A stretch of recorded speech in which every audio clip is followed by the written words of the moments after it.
Oke, kembali lagi. Tahap selanjutnya kita akan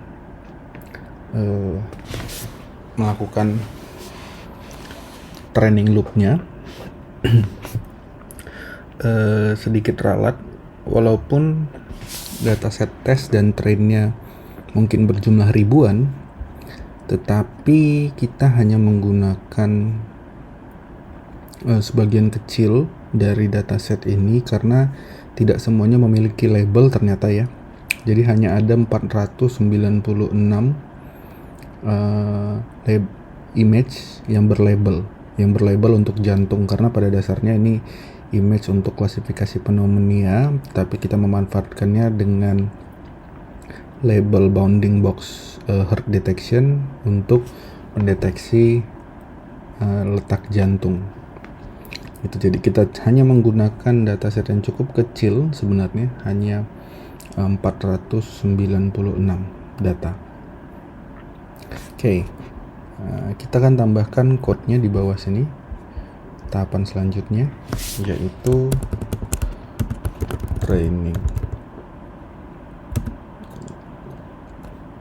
dan testing. Oke.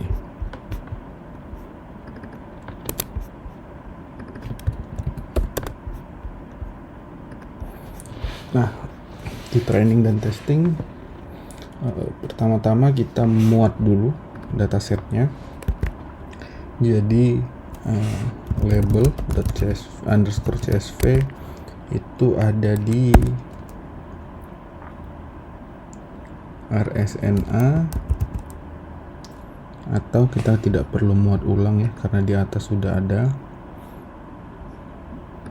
tapi nggak apa-apa, kita muat ulang saja supaya ada dua bagian yang berbeda. Oke, di sini ya. Lalu image CSV ada di process image folder di sini. Oke. Dan kita muat data frame. Itu kita gunakan pandas, read CSV, label CSV, dan kita print headnya.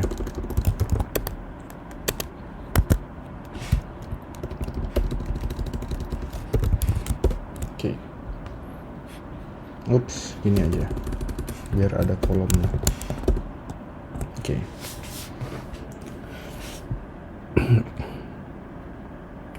Selanjutnya kita melakukan split dataset.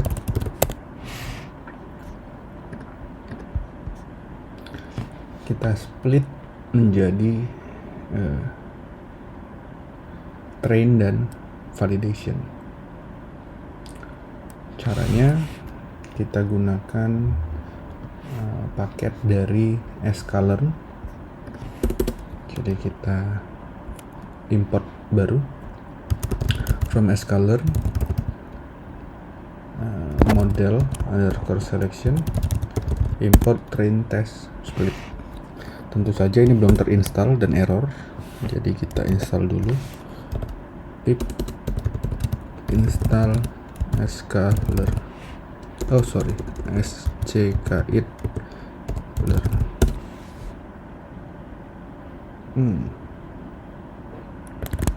Mari kita googling. Pip install skit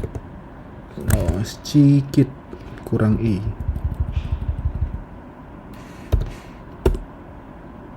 Oke.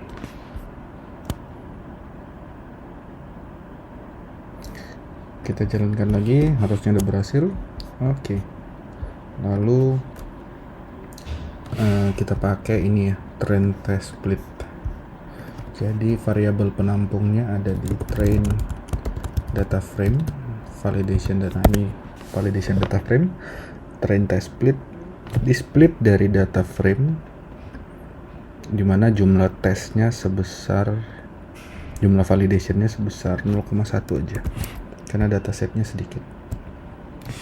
Oh iya, kita juga harus mendefine random state di sini di atas aja ya.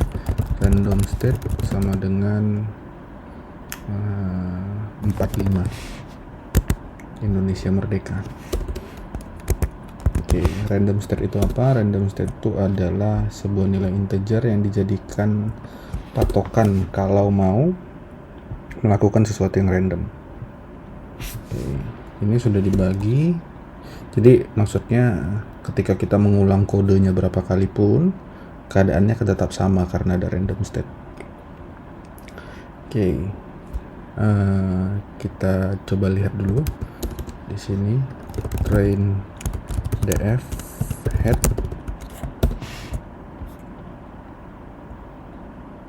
seperti ini. Lengthnya ada berapa ya? Print train df shape ada 446. Sementara itu untuk file df tail ada, oh iya, indeksnya masih tidak berurutan, jadi print shape ada 50, jadi 446 untuk train, untuk validasi ada 50. Oke, karena tadi kita lihat indeksnya masih belum berurutan, kita reset indeksnya. Train df sama dengan train df reset index drop true.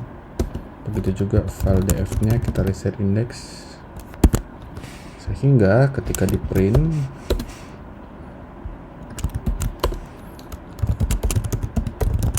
dia akan berurutan,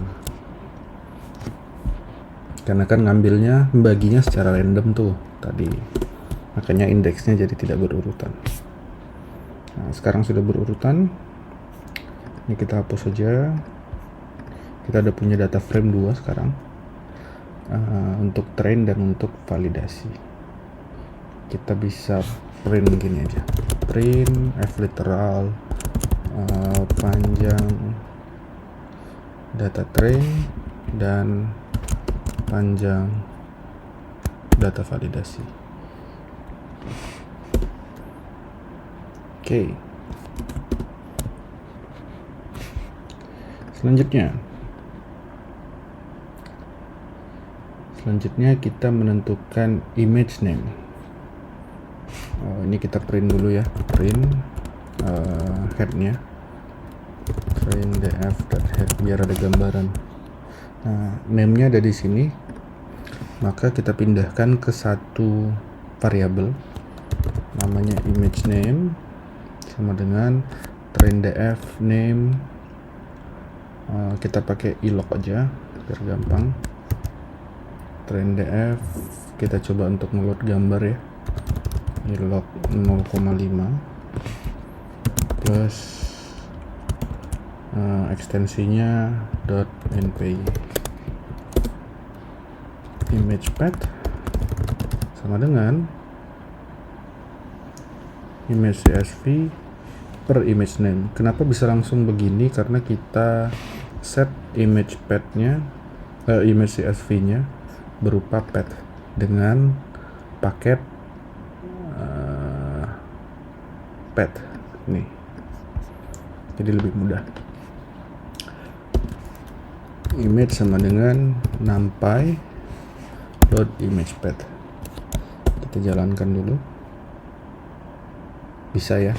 Kita coba cek image shape nya.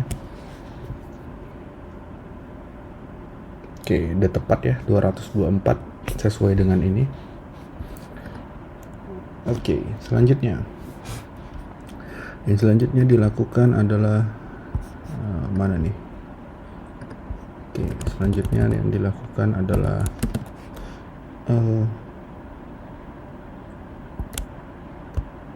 kita membuat kelas data reader. Oke, Oke, kelas data reader adalah sebuah kelas yang dipakai kalau di PyTorch itu untuk memuat satu data. Nah, untuk menggunakan ini kita mau mengambil paket yang namanya dari PyTorch from torch.utils.data import dataset data loader. Ini juga kita import torch, dan ini aja dulu ya. Oke, sudah pasti belum ada, kita install dulu. Pip install PyTorch.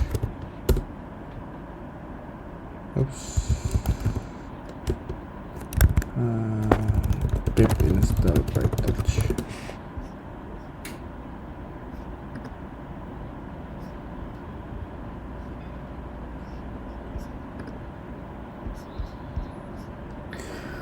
Stable Linux pip. Oke, kudanya lupa.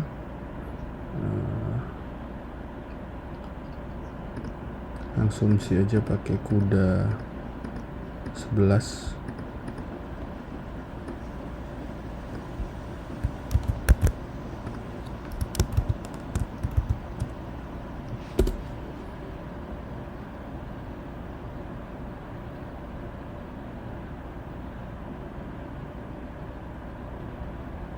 Ya, saya pause dulu sembari mendownload.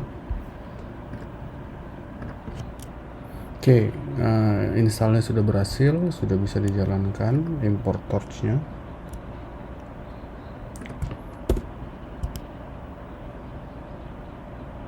Oke,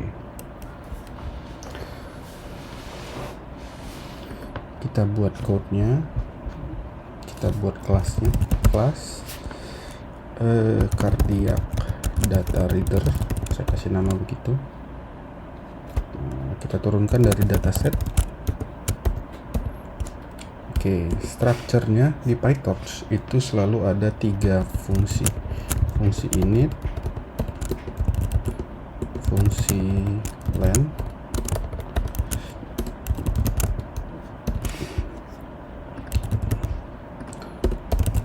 dan terakhir fungsi getItem.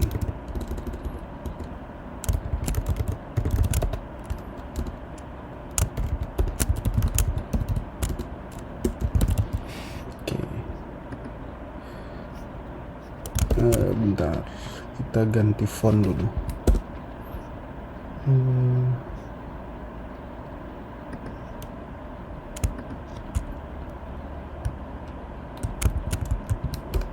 Karena tidak ada ligaturnya. Oke. Nah, ini kan ada ligaturnya. Oke, kita kecilin fontnya. Oke, kembali lagi ke sini. Fungsi init itu adalah fungsi yang diinisialisasi dijalankan ketika sebuah kelas, sebuah objek diberikan, gitu ya, dibentuk. Dalam hal ini kita cuman butuh data frame sebagai data frame yang akan digunakan, dan augmentasi. Defaultnya none. Augmentasi itu apa? Proses untuk mengubah-ubah dataset supaya variasinya semakin banyak, intinya gitu. Nah, kita panggil, kita kembalikan ke self data frame adalah df, self augmentation adalah aug. Lalu untuk di len, ini defaultnya selalu gini aja ya, len self df untuk mengecek panjang data. Lalu getItem, ini yang akan kita manfaatkan untuk mengambil data. Yang pertama yang perlu kita ambil, yang perlu kita ketahui adalah image ID. Image ID dapat dari self data frame. Di data frame yang dioper ke dalam kelas ada di indeks ada di kolom kelima. Row-nya kita buat indeks.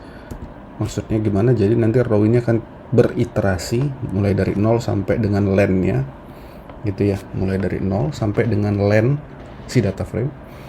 Tetapi yang namanya image ID atau image name itu ada di row kelima tadi kan, 0 1 2 3 4 5 di row kelima.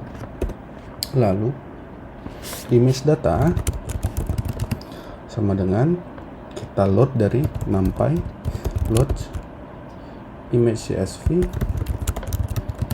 slash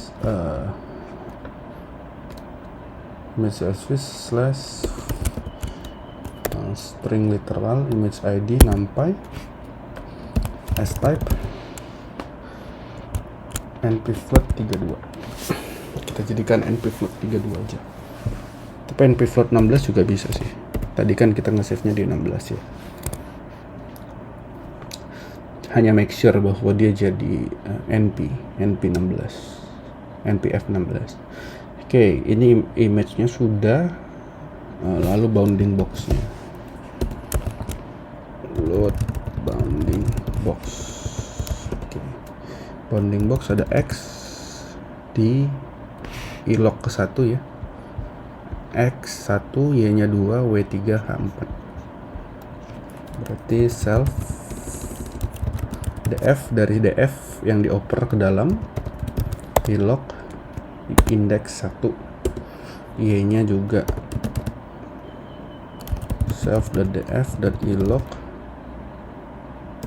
index 2, w sama dengan index 3, h sama dengan index 4. Oke, sementara itu kita juga harus mengubah bentuk xywh menjadi xy xmax ymax. Apa itu maksudnya? Ini dia. Nah, kalau tadi formatnya xywh adalah x-nya itu 98, y-nya itu 345, w-nya itu 322, h-nya itu 117. Lalu kita harus ubah jadi format xy xmax ymax. Artinya adalah ini x, ini y, ini xmax, ini ymax. Xmax didapat dari mana? Xmax didapat dari x ditambah dengan w.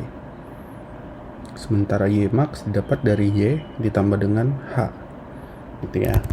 Jadi si xmax kita dapat dari x tambah w, ymax kita dapat dari y ditambah h. Oke. Lalu kenapa kita harus ubah? Karena nanti kita akan membuat augmentasi dengan argumentations yang mana formatnya menggunakan format seperti ini, menggunakan format Pascal VOC. Oke, jadi bounding box sama dengan seperti ini. Kita ubah formatnya, kita jadikan mereka dalam satu array. Lalu karena labelnya ada semuanya hard, ya udah kita buat aja label sama dengan hard. Label ini berfungsi kalau dia harus melakukan multi-class object detection. Tapi dalam hal ini hard. Tapi dalam hal ini kita tidak melakukan multi-class object detection, hanya satu kelas. Jadi labelnya cuma hard. Tapi labelnya harus tetap ada sebagai syarat di argumentations. If self out, jadi kalau augmentationnya berisi atau tidak known, maka bounding box sama dengan bounding box tambah label, karena formatnya seperti itu di sini. Kalau baca petunjuk argumentation di sini bounding box tambah label, mana dia?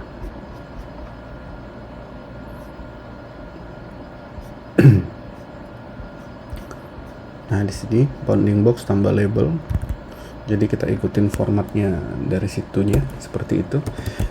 Transform adalah hasil transformasinya, yaitu self.out, fungsi augmentasi yang dioper ke sini itu kita pakai, dimana image-nya adalah image data, sementara bounding box-nya adalah bbox.